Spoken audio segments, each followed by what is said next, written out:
Hello tout le monde, j'espère que vous allez bien. Aujourd'hui je suis trop contente de vous retrouver dans cette nouvelle vidéo puisque vous l'aurez vu dans le titre et sur la miniature. On va tester la palette d'Anessa Maërix. Je vous avais montré la semaine dernière que je l'avais achetée mais je ne l'avais pas essayée parce que j'avais plein d'autres choses à essayer. C'est une palette qui coûte les yeux de la tête. Elle coûte 109 €, c'est juste énorme. C'est la première fois que je mets autant d'argent dans une palette. Je crois que les palettes les plus chères que j'ai achetées avant c'était 60-70 € et je trouvais ça déjà cher. Là 109 € la palette. Je vous avoue que je l'ai achetée parce qu'elle a quelque chose en plus. C'est pas une palette de fard classique, sinon j'aurais jamais mis ce prix dans la palette. Mais c'est extrêmement cher donc on va voir est-ce qu'elle vaut le coup ou pas. J'en ai profité pour commander la nouveauté teint d'Anessa Maërix. C'est une base mais un peu particulière, on va en parler. J'ai aussi pris une base à paupières. Celle-ci c'est pas une nouveauté mais je la vois souvent passer sur la chaîne de la loge de Gabrielle donc j'avais envie de la tester. Et en même temps puisqu'on était parti dans les trucs chers, je me suis dit on va intégrer les nouveautés Charlotte Tilbury que j'ai acheté et que j'ai reçu juste hier. On a un anti-cerne et une poudre. On va voir maintenant si tous ces produits ultra chers valent leur prix ou pas du tout. Je voulais juste faire une petite aparté parce que vous êtes nombreux à me demander pour le fond de teint Hourglass. Je voulais initialement le tester dans cette vidéo mais je trouve que ça va pas être un bon test parce que je vais tester une nouvelle base, une nouvelle poudre. Je saurais pas trop vous donner mon avis et vous savez que les fonds de teint c'est genre mes produits préférés à tester donc je vous en ferai une vidéo complète sur ce fond de teint comme j'ai l'habitude de faire avec plusieurs jours de test, comme ça je vous donnerai vraiment un avis complet.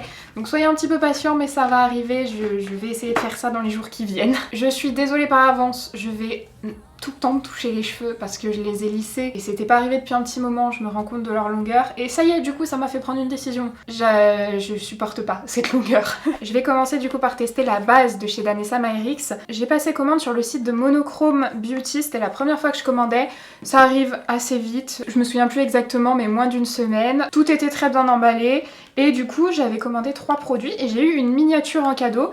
Une miniature de la base que personnellement j'ai pris dans la teinte 2 puisque c'est une base teintée et je l'ai reçue en universel, en version transparente. C'est cool, franchement j'aime bien avoir des petites miniatures en cadeau, ça je trouve que c'est une bonne attention. Passons à cette base poudre. Vous l'avez peut-être sûrement déjà vu passer parce qu'elle est sortie il y a quelques semaines je dirais, j'ai plus la date. Mais je vous disais, un mois dans l'été, j'avais pas du tout envie de tester des produits, là ça revient, j'ai fait des millions de commandes. Donc c'est la poudre baume lissante visage et yeux. Je n'avais même pas vu que c'était pour les yeux aussi. C'est la Yummy Skin que j'ai pris dans la teinte 2. Attendez, je vous lis ce qui est marqué derrière. Une poudre lissante à texture baume qui minimise l'apparence du grain de peau, augmente la couvrance et équilibre la production de sébum.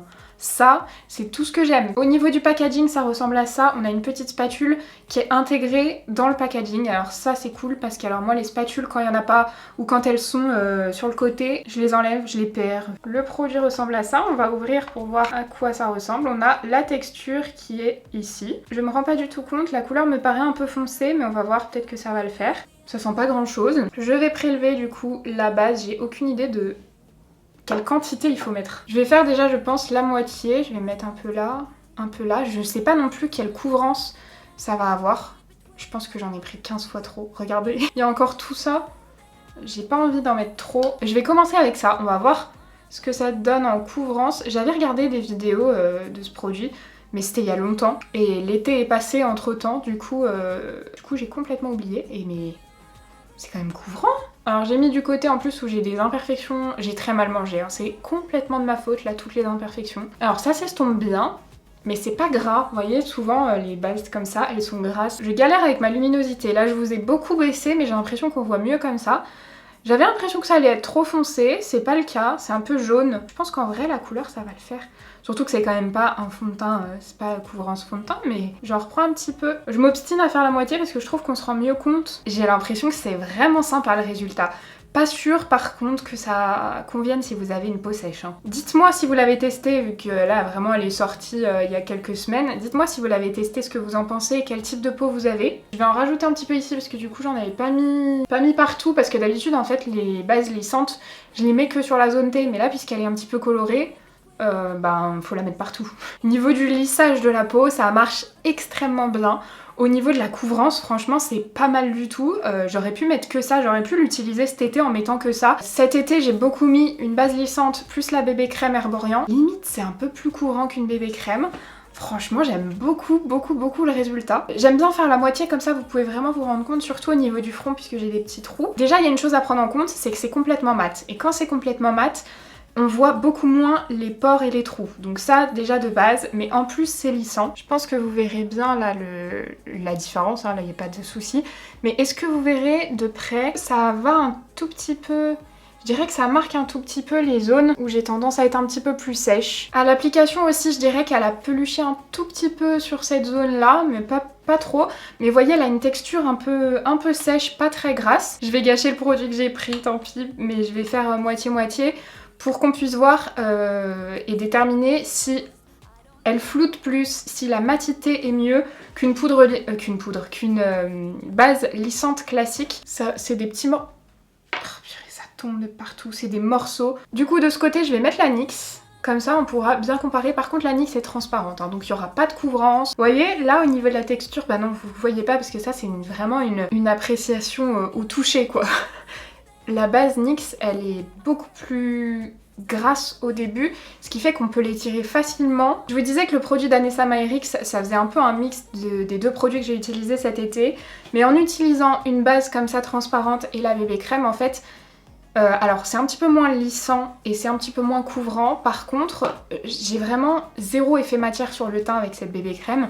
Là, ce que j'essayais de vous montrer tout à l'heure, c'est qu'on a un tout petit effet matière sur les zones un tout petit peu plus sèche. Vous voyez là, près de la racine des cheveux, on voit que j'ai appliqué du produit, mais c'est tout petit, hein, mais on le voit. Au niveau du nez, pareil. Je pense pas que ça se voit en caméra, mais ça se voit un petit peu, il y a un petit peu de matière dans les trous, dans les pores de ma peau. Pas partout, hein, c'est vraiment... c'est pour chipoter, mais à ce prix-là, on va chipoter.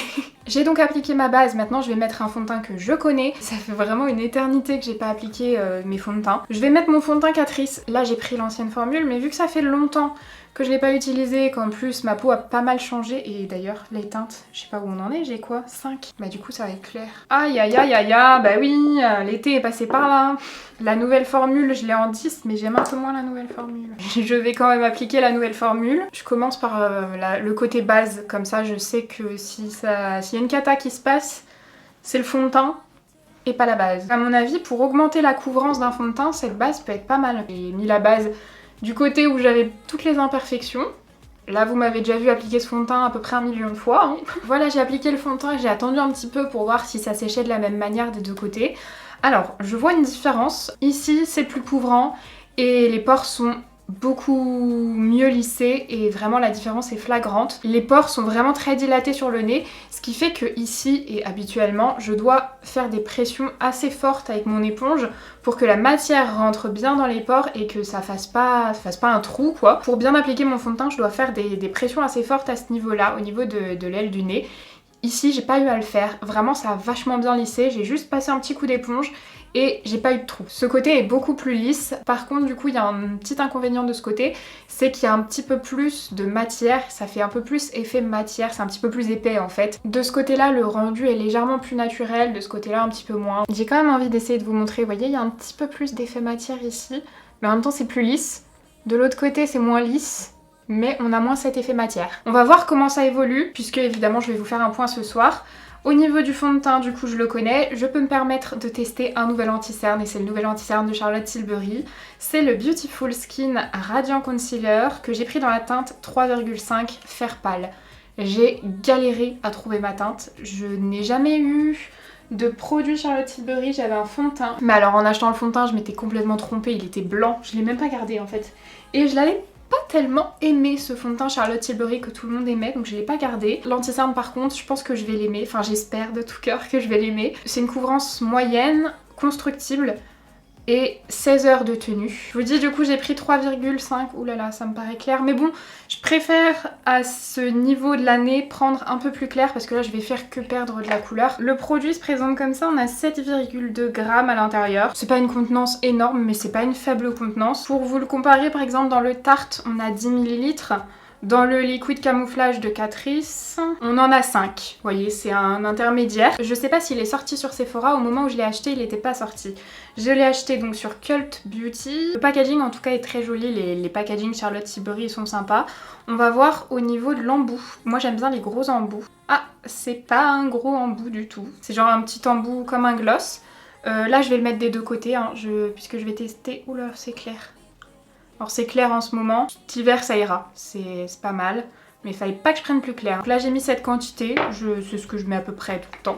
Je l'estompe avec mon éponge. Mon éponge c'est une éponge Corazona je crois, c'est une éponge que j'aime beaucoup. Au niveau de la texture de l'anti-cerne, il est assez épais. Mais moi c'est le genre de texture que j'aime bien. Et alors par contre, même s'il est épais, il s'estompe très bien en quelques secondes. Finalement au niveau de la teinte, avec ce fond de teint du moins, c'est bien. Alors je vais pas monter l'anti-cerne sur la paupière puisque j'aurai une base à tester et que j'ai pas envie de fausser la base. Donc là l'anti-cerne je vais juste le mettre en anti-cerne. Niveau couvrance, je suis complètement d'accord avec ce qu'ils disent. C'est pas un couvrance total, c'est un couvrance moyenne, mais on voit que si j'en rajoute un peu, je vais être sur une forte couvrance. Je vais pas en rajouter parce que j'ai pas non plus envie d'en avoir trop de couvrance. Là, la matière va dans ma ride, forcément, ça m'énerve. L'anti-cerne est lumineux pour le moment, je sais pas s'il va sécher. Je pense pas puisque c'est Radiant Concealer, donc ça me paraît logique qu'il reste lumineux. Du coup, il commence à vachement partir dans mes plis, mais ça, c'est normal, toujours sur moi. Je vous en dirai pas plus sur l'anti-cerne sans avoir vu la tenue. Vous allez le voir. Chez moi, un anti-cerne ça file très souvent et c'est le plus gros problème. Pour le poudrer, j'ai la nouvelle poudre de chez Charlotte Tilbury. J'avais l'impression, en fait moi j'ai celle-ci donc je l'ai en miniature parce que je savais pas si j'allais l'aimer et les produits Charlotte Tilbury sont extrêmement chers. Et heureusement finalement que je l'ai prise en miniature parce que ça n'a pas été un gros coup de cœur. C'est une poudre qui est vachement recommandée pour le contour des yeux.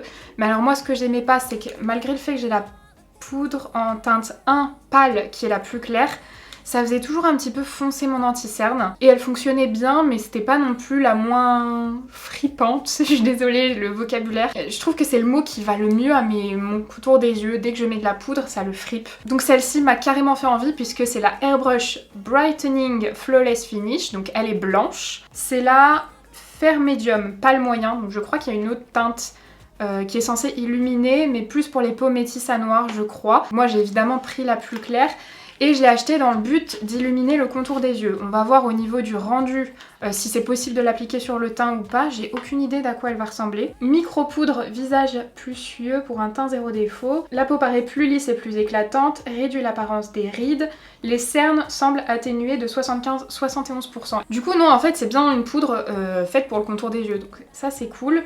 Au moins, normalement, elle va plus foncer mon anti-cerne. Au niveau du packaging, ça ressemble à ça. C'est le même que les autres poudres. La poudre est blanche, classique. Il n'y a pas de nacre à l'intérieur. Elle est mate. Je vais prélever la poudre avec une houppette, comme je fais toujours. Et je vais poudrer en espérant que ça vienne pas trop friper. Alors déjà, ça illumine vachement bien. C'est cool, ça fait pas foncer mon anti-cerne. Ah, la couleur, vraiment, j'aime beaucoup. Poudré et pas poudré, on voit une différence. Au niveau de l'apparence du contour des yeux, ça a légèrement fripé. J'ai jamais trouvé une poudre qui ne le fait pas. On va voir maintenant si elle fait bien tenir mon anti-cerne. Ça a un petit peu marqué, mais rien de dramatique. Avec certaines poudres, c'est bien pire. C'est franchement, là, au niveau du résultat, ça me plaît beaucoup. On va voir maintenant si ça fixe bien l'anti-cerne. J'ai hâte de voir ça, mais du coup, je n'ai pas de poudre à tester pour le teint, parce que je pensais pouvoir appliquer celle-ci, mais là, je vois comment ça a illuminé le contour des yeux. J'ai pas envie du tout d'avoir ce résultat sur mon teint. On va pas prendre de risque, je prends ma poudre préférée. Parce que comme je vous dis, ce soir je dois sortir, j'ai pas envie que tout vire à la catastrophe.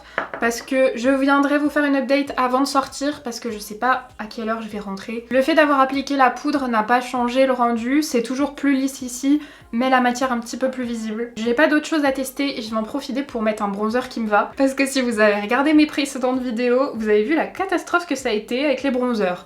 Donc je vais mettre celui que je mets tout le temps, le House Laboratories. C'est un bronzer qui est... Désolée, vous allez entendre mon ventre, j'ai très faim. Qui est vraiment modulable au niveau de l'intensité, il s'estompe vraiment très bien, on peut pas trop faire d'erreur, il est vraiment joli. Ça fait plaisir de pouvoir mettre un bronzer sympa. Je l'ai fait un petit peu dans le cou, puisque du coup je vais essayer de faire un petit raccord au niveau de mon visage, enfin de mon corps. Au niveau du blush, eh ben ça fait 3 ou 4 fois là depuis que je l'ai testé que je l'utilise. Le RMS Beauty, j'aime beaucoup. Je vais pas mettre d'highlighter du coup, comme je le fais souvent, je mets un blush lumineux. Ça rehausse un petit peu, ça apporte un tout petit peu de lumière.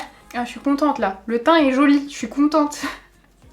Ça faisait un moment que j'étais pas contente des produits que j'essayais. Bah je vais peut-être en profiter pour vous faire un retour sur ce spray fixateur de chez Charlotte Tilbury.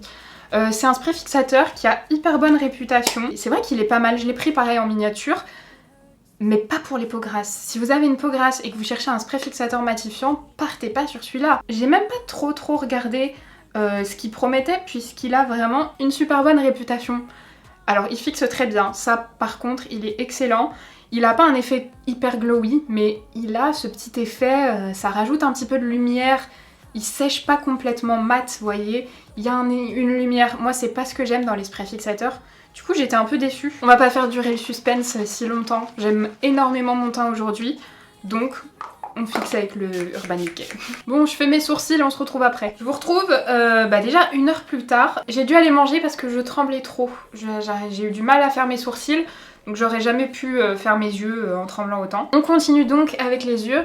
Je vais tester la base à paupières de chez Danessa Myricks qui est la Color Fix Nudes Waterproof Matte Liquid Pigment. Alors je l'ai prise dans la teinte 1. J'ai hésité avec la teinte 2. J'avais peur que la 2 soit trop foncée pour moi, mais bon, la 1, j'ai peur qu'elle soit trop claire. On va voir, c'est pas très grave. Là, si c'est trop clair, c'est pas trop grave. Oh non, je pense que j'ai bien fait. Je l'ai beaucoup vu passer, cette... je sais même pas si c'est une base, hein. En soi, normalement, je pense que c'est plus une ombre à paupières liquide. Je vais l'appliquer au pinceau. Je pense que la couleur est bonne. Ça me fait penser un petit peu à la base P. Louise, mais moi, la base P. Louise, elle est trop grasse pour mes paupières grasses. Donc on va voir. Alors déjà, elle est beaucoup plus... comment dire, plus liquide. Elle est assez fine.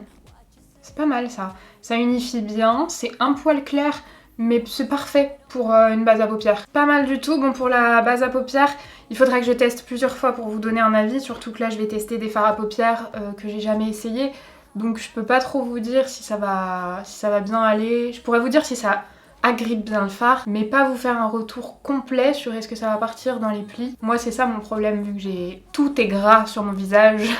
Je ferai des tests et puis de toute façon je pense que j'aurai le temps d'en faire un petit peu, donc si jamais j'ai le temps de retester certains produits, je vous mets tout en barre d'infos. J'ai l'impression que la base file pas trop dans les plis déjà. Et on va donc passer à la pièce phare de cette vidéo, la palette à 109 € qui contient 8 fards à paupières. Alors la palette, elle se présente comme ça, c'est la Lightwork Volume 3 The Experience Palette. Le packaging est assez simple, noir, et quand on l'ouvre, on a donc 8 fards à paupières. Je sais pas si je vais arriver à vous montrer ce que je veux vous montrer.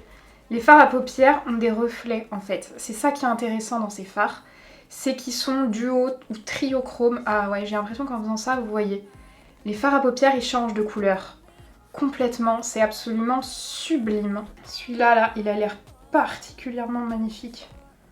Aïe aïe aïe aïe. Et alors malgré son prix, c'est pas une palette que je vais pouvoir utiliser seule, il faudra toujours que j'utilise d'autres palettes en complément. Pour moi en fait c'est une palette de fards à effet magnifique. Je n'ai pas encore swatché les fards, je voulais vraiment vous les montrer les plus beaux possibles. Maintenant je vais swatcher et voir un peu ce que ça donne. J'ai l'impression que tous les fards sont plus ou moins poudre, sauf celui-ci qui a l'air d'être crème. Mon dieu, il est archi crémeux. C'est vraiment de la crème celui-là. Très très beau. Il est rose, doré et vert. Trop beau. Ensuite, on a le fard Galaxy. Oh là là, tellement beau. Alors ça, dans un smoky, mais c'est splendide. Ensuite, on a le fard Martian. Oh, ça j'adore. Oh, j'adore. Non mais la texture des fards est absolument super. Nous avons ensuite Sol. Celui-ci est bien pailleté, mais je vois pas de duochrome. Nous avons ensuite Strawberry Moon, qui est un blanc avec des reflets et paillettes roses. Ensuite, le fard Aurora. Oh là là, il est beau. Vous avez vu comment ça s'étire ces fards, ils sont splendides. Oh, en fait on voit pas le duochrome mais il est vert. Alors là moi je le vois trop bien. Ça me rend folle parce que j'arrive pas à vous montrer, il est vert en même temps. Ensuite on a le fard Martini. Oh là là là là là là. Mais c'est splendide. Vous voyez les swatchs comment ils s'étirent? Il est sublime. C'est un kaki avec des reflets orangés. C'est un vert, c'est pas un kaki en fait, c'est un vrai vert. Je pense que vous remarquez que je me suis jamais autant extasiée devant des fards. Et le dernier qui est Solar Rain, qui est très joli aussi. Sur les fards un petit peu moins crémeux, on voit mieux en caméra le double reflet. Vous voyez celui-ci et celui-ci, j'ai trouvé que c'était un peu les mêmes textures. Celui-ci c'est le crème et alors les 4 autres. Et les 4 autres vraiment on est sur ma texture préférée. C'est entre la poudre et la crème, ça s'étire. J'ai l'impression que je pourrais l'étirer sur mon corps entier tellement ça s'étire bien. C'est opaque. Du coup là je comprends le prix du produit. Alors c'est toujours extrêmement cher, hein, 109 € pour 8 fards. Mais au moins je comprends. Je regrette pas mon achat. Et j'ai pas trouvé d'autres fards dans les marques petit prix. J'ai jamais vu cette texture et cette beauté de fard. J'ai du mal à savoir ce que je vais faire comme make-up parce que ils ressortent pas pareil à la caméra là avec cette lumière que moi ce que je vois. Là vous voyez un violet, j'ai l'impression que vous voyez vraiment un vrai violet. Moi c'est entre le kaki et le rose, c'est absolument sublime. Là moi je vois un vert sapin et vous voyez un cuivre. J'hésite parce que je préfère cette couleur là comme vous la voyez et je préfère cette couleur là comme je la vois. Parce que du coup après selon ce que je vais choisir comme fard, je vais faire un make-up avec une autre palette et j'appliquerai uniquement un fard ou deux max de cette palette. Je sais pas trop en fait ce que je vais faire, mais il y a cette palette que j'ai un petit peu essayé dans la précédente vidéo, c'est la Born This Way Sunset Strip. J'ai testé juste un ou deux fards je crois, donc je pense que je vais faire mon make-up mat avec ces neutres là et je vais essayer de mettre un fard de l'autre palette. Qu'est-ce qu'elle est parfumée cette palette, c'est ouf. Du coup là j'ai été obligée de faire un make-up assez intense. Je commence par prendre ce fard là avec un petit pinceau assez précis et je le mets en coin externe. La base agrippe bien le fard. Franchement, ça, je sens qu'elle colle un petit peu sur le fard. Elle est quand même assez mate, elle transfère pas sur mon doigt, mais je sens qu'elle agrippe le fard. Par contre, je pense que j'aurais dû mettre un fard beige sous le sourcil. Je vais prendre un fard beige à mettre sur le sourcil maintenant. Je fais pas l'erreur de prendre celui de la palette, comme la dernière fois.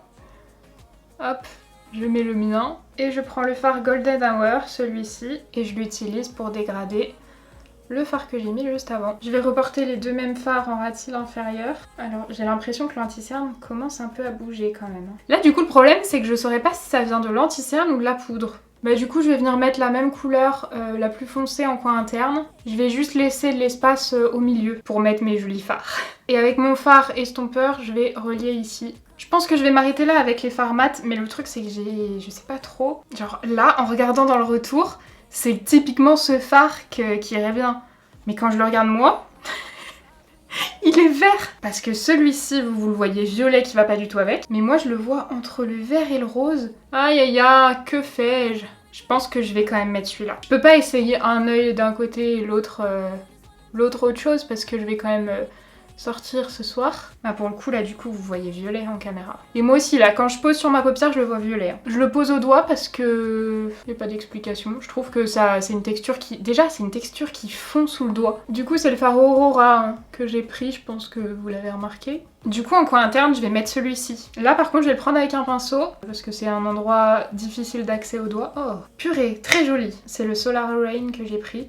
Il se dépose hyper bien celui-là. Du coup, ce fard là, je l'ai posé au doigt, celui-ci au pinceau. J'ai zéro chute sur le teint. Alors, est-ce que cette palette coûte un bras? La réponse est oui. Est-ce que je regrette de l'avoir acheté? Absolument pas. Alors, c'est un budget énorme qu'on peut pas tous consacrer au make-up, ça j'en suis bien consciente. Hein. Mais si vous avez ce budget et que vous aimez les fards, c'est pas du naturel, hein. Si vous aimez les trucs naturels ça va pas vous plaire, mais si vous aimez les fards à reflets, les couleurs, c'est sublime. Je suis en train de me filmer avec mon téléphone pour vous montrer les reflets. Regardez. Sur cet œil là on voit que c'est un peu vert. Hop, je me retourne à mon avis. Du coup comme le violet ressort pas mal, je pense que je vais faire un crayon, un trait de crayon au violet. Je vais prendre le Make-up Obsession en crayon dans la teinte, je sais pas quelle teinte c'est. C'était dans le kit avec Tiffany. Ça y est j'ai mis mon mascara, ça finit quand même vraiment le maquillage. J'ai un peu la flemme de mettre des faux cils et du coup vu que je les ai bien recourbés et que j'ai travaillé le mascara, je trouve ça va. J'ai pas de nouveauté dans ces marques au niveau des lèvres, j'ai rien acheté. Par contre j'en avais acheté chez Makeup Revolution, donc on va tester ça. Petit prix, c'est la collection avec Roxy, j'ai pris le kit Cherry Blossom. Il y a un crayon et un gloss. Il est pas crémeux, faut appuyer fort, limite ça me fait mal. En fait j'ai pris ce kit parce que j'adore les collections avec Roxy. Mais là il y a un problème. Je sais pas si mon crayon a un problème ou si c'est la texture de tous les crayons, mais là j'ai mal aux lèvres tellement ça a été dur. Ensuite il y a le gloss. Ça y est, mon problème de lèvres revient à chaque fois, enfin mon problème d'assortiment de lèvres par rapport aux yeux. Là je trouve ça va pas du tout. Mais par contre j'ai le choix, hein. Dans les nouveautés lèvres j'ai une quantité de trucs. Là j'ai un beige un peu marronné, caramel nude, caramel. Mais voilà le truc c'est que c'est un Make-up Revolution et Make-up Revolution je crois bien que ça sent toujours le caramel je crois. La dernière fois j'avais essayé celui-là, Make-up Revolution. Non celui-là il pue mais il sent pas le caramel. Juste il sent pas hyper bon donc je peux supporter. Le caramel je supporte vraiment pas. Je vais pas faire de contour direct, je veux déjà voir si la couleur... Ça sent pas, c'est pas parfumé, juste ça pue. Oh là là, et c'est opaque ce truc. Ça me plaira quand je ferai mes dégradés je pense. Mais du coup pas aujourd'hui. Je vais mettre le Shine and Loud de NYX dans la teinte 07. Et du coup là il faut mettre le brillant avec ce rouge à lèvres. Sinon ça colle et c'est genre tu peux même pas décoller tes lèvres. Bon bah voilà, ça faisait un petit moment que j'avais pas refait de make-up. J'ai laissé ma pince plusieurs heures, du coup j'ai la marque. Voilà ce que ça donne du coup pour le make-up. On a déjà fait un petit bilan pour la palette. Pour ce qui est de la base à paupières, de l'anti-cerne, de la poudre et de la base de teint, je peux absolument pas vous donner mon avis tant qu'on n'a pas vu comment ça a évolué. Là je commence un peu à briller mais ça fait déjà plus de 2 heures que j'ai terminé mon teint. Pour ma peau grasse c'est normal, du coup je pense que je vais être obligée de revenir ce soir après ma soirée, donc la tête sera peut-être pas la même, préparez-vous parce qu'il est déjà 16h19. On va partir vers 19h, 19h30. Je vous ferai peut-être un point vers cette heure-là mais je reviendrai quand même ce soir vers je sais pas quelle heure. Ça fait 4 heures, un petit peu plus de 4 heures que je porte le make-up. Déjà on va bientôt partir donc je vais repoudrer forcément, je vais arranger tout ça pour que ça tienne encore je sais pas combien d'heures. Peut-être qu'au soleil on verra mieux en fait. Ce côté c'est donc le côté où je n'ai pas mis la base de teint. Je brille plus, vraiment plus. Là c'est beaucoup plus mat, donc en matité la base marche vraiment bien. Par contre ici ça fait un peu plus naturel dans le sens où on voit moins la matière, on voit moins le make-up. Ici je sais pas si on verra bien mais on voit un petit peu plus que je suis maquillée. Il y a plus de matière ici, donc peut-être que j'arriverai à trouver un équilibre.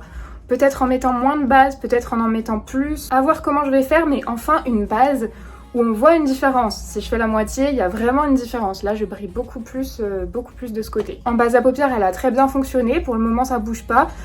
Paupières, je vais pas retoucher. Les fards, ils ont pas bougé. C'est sublime. C'est très joli, mais j'arrive encore pas à vous montrer le côté vert. Je sais pas si ça ressortira. J'ai mis des pinces papillons.